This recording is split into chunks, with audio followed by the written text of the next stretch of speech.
Hey everyone, it is the first day of February. It's Thursday. College basketball tonight. A ton of games going on. I actually have 10 here, so it's probably going to take about a 10-minute video, so bear with me here. Try to make this quick. But game one is actually at App State at Georgia State. I like App State here. They're giving 5.5 on the road. A big number, but they are 17-4 on the year, and they have given James Madison two of James Madison's 3 losses on the year, which tells you how good this App State team actually is. KenPom 83, so they're getting respected with the computers. 35th in defense, which is mainly why they're winning.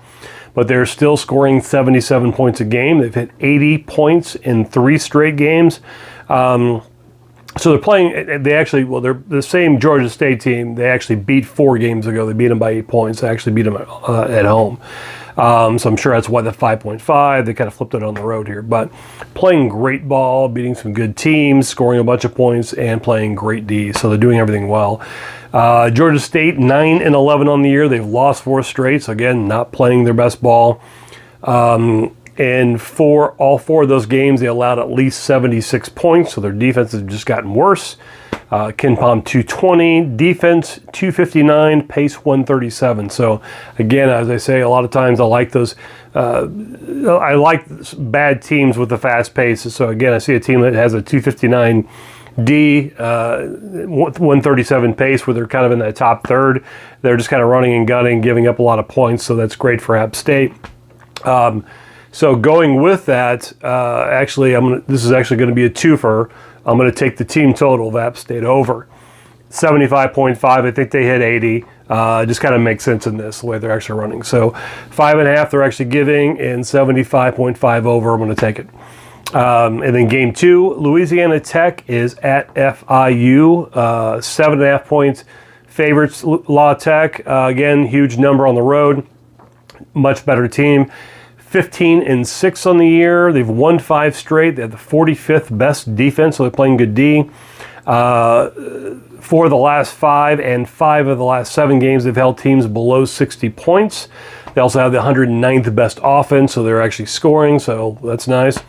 FIU, 7-14 on the year. Lost 3 straight. They've allowed 78-plus points in all 3 of those, including 105 to Western Kentucky.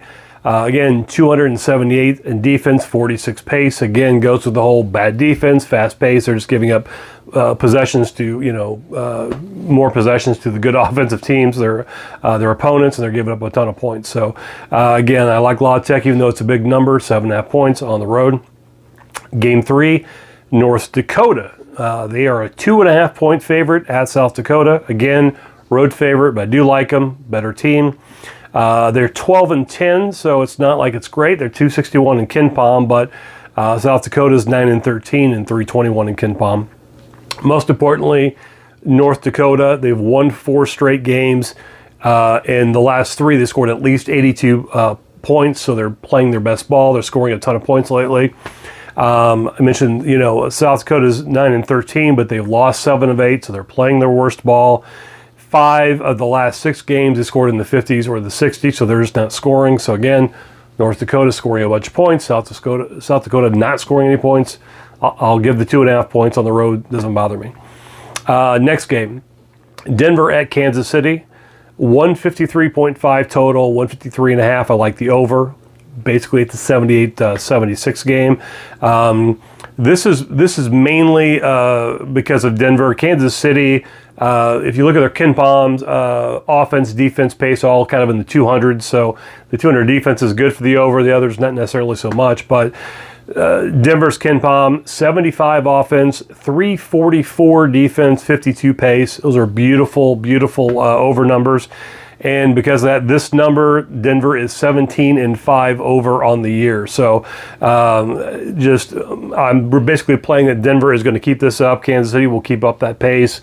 They will score some points against Denver's bad defense, who's giving up 80 a game, yada, yada, yada. So I think, again, my guess is both teams hit 80. That's kind of what I'm guessing, but I just need the 154 here.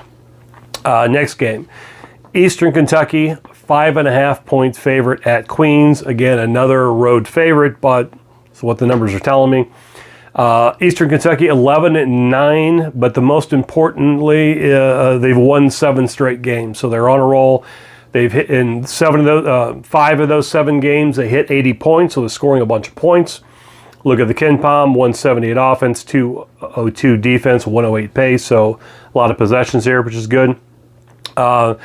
Queens 8-14 on the year. They lost 4 of 5. So again, not playing their best ball. If you look at their defense, those 5 games have allowed 79, 79, 84, 90, and 91. So it's giving up about 84, 85 points a game during the stretch. 291 is their defense, and they had the 6th fastest pace. So again, actually their offense is 262. So you've got the bad offense, the bad defense, and the pace, which means they're chucking up balls, missing them, giving up a ton of possessions to the offense, giving up a bunch of points. So again, Eastern Kentucky 5.5 point favorites on the road. Doesn't bother me at all. I'm going to take it. Next game is really just kind of simple. Nebraska is actually at home against Wisconsin. I think it's a 1 point. I think that Nebraska is a 1 point underdog.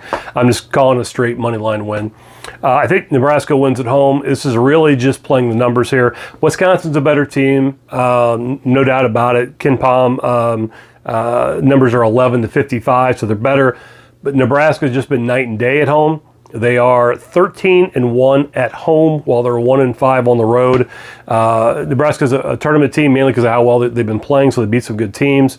At home, Indiana, Purdue, Michigan State, Northwestern, Ohio State. So they just keep beating everybody at home. So they lost to Creighton, I think, in maybe November, at least early December. Other than that, they just keep rolling people at home. So this is strictly a home and away play, even though I admit Wisconsin's a better team, but I'll take the Nebraska money line. Next game is California at Arizona. Arizona's a better team. I get it. California is giving 19.5 points. That's a ton of points here. I assume it's this way because Arizona won by 19 at California in December. But Cal's playing some better. They're playing actually their best ball. If they're not playing great, but they're playing their best ball now. They're on a 4-2 run. They actually lost at Oregon by 7 points. No shame. Lost at home to Washington by 2. No shame. Won the other 4. Arizona, again, is not necessarily playing their best ball. They were putting up a ton of points early in the season. But they're 3-2 in their last 5. Won a couple of home games by 15, 6, and 9. Lost on the road to Washington State and Oregon State. So again, they're not playing their best ball. 19.5 points is just way too many. Again, they win it by 19. Don't care, but I just don't see them winning by 20 the way both teams are playing right now. So I'll take California 19.5, getting the points. Next game, Florida Gulf Coast at Central Arkansas. It's another total, 148.5. I'm going to take the over. It's basically a 75-74 game. So how do they get there?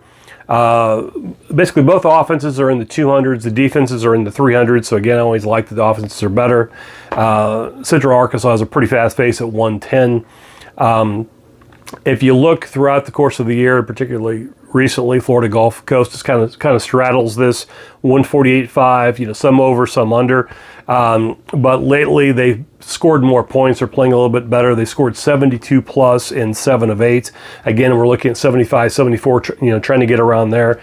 So they've been kind of at that number or going above that recently, scoring themselves. Main thing is Central Arkansas. And just look at the last 8 games here they played in January. They're 7-1 over this 148.5.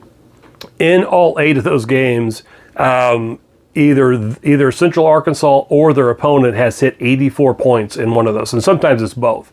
So they've had some huge numbers in some of these. So it just tells me that one of these teams is going to hit at least 84 points, which means the other teams just need 64 to 65 to get this thing over. This looks like a pretty easy over for me, so I'll take the over at 148.5. Next game, Stetson at North Alabama. This is simply a team total for Stetson, 75.5, so I need them to hit 76 points. Northern Alabama's opponents has hit 80 points in 7 of their last 8 games, so they're playing bad D. 289th defense on the year with 130 pace. So again, they're just keep checking the ball, giving up a bunch of possessions. They're giving up 80 points consistently here. Stetson, 102nd offense, so they're capable of doing it. Actually hit 80 points back-to-back games, 3 of the last 5. So I like them to hit, at least 76 points there tonight. And then the final game, Oregon at USC. This is mainly a fading USC game. Oregon, obviously, really nice season, 14-6, where USC is 8-12. Oregon has lost 3 of the last 4 games, so that was the only thing that kind of threw me a little bit. But really, they have road losses at Utah and Colorado, and a home loss to Arizona. And obviously, there's no shame in any of those. So, but playing everybody else, they're playing really, really well. So. USC lost 5 straight games. They lost at home to Washington State by 8. The other 4 games were double-digit games. So it's more of a fade USC. So Oregon just giving 2.5 points on the road. I'm okay with this. So kind of a long video. Appreciate you hanging out. If you guys don't mind hitting the like and subscribe, I appreciate all that. And good luck tonight. Thanks.